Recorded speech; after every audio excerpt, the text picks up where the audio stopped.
Je suis prêt à un compromis honnête. Nous le devons aux peuples européens qui veulent l'Europe unie et non divisée.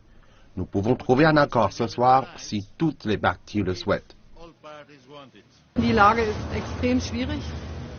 La situation est extrêmement difficile. D'un côté, on pense à la situation économique en Grèce et à la façon dont elle s'est détériorée ces derniers mois. Et de l'autre, la monnaie la plus importante a été perdue. Il s'agit de la confiance. Cela veut dire que nous allons avoir des discussions difficiles aujourd'hui. Je pense que nous devons trouver un accord. Les chefs de gouvernement ne peuvent pas se défiler. Je présume que nous allons trouver un accord. Ce n'est pas seulement une question d'accord, mais de solidarité de l'Europe. Pas de Grexit provisoire ou pas, il y a un Grexit ou pas de Grexit. Ou pour parler tout simplement en français, il y a la Grèce dans la zone euro ou plus la Grèce dans la zone euro, mais à ce moment-là, c'est une Europe qui recule et qui n'avance plus.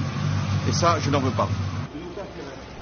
Avant le début du sommet de la zone euro, le président du Conseil européen, Donald Tusk, a annoncé que les pourparlers allaient durer jusqu'à la conclusion d'un accord sur le sort de la Grèce.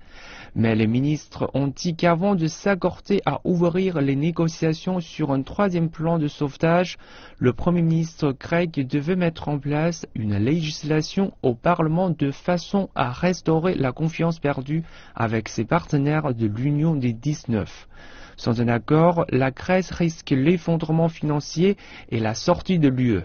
Le ministre allemand des Finances a demandé des mesures de la part des Grecs ou une sortie temporaire de 5 ans de la zone euro. Les réactions de colère ne se sont pas fait attendre à Athènes. Dimitrios Papadimoulis, vice-président du Parlement européen et membre du parti au pouvoir en Grèce, dit que l'Allemagne essaie d'humilier la Grèce.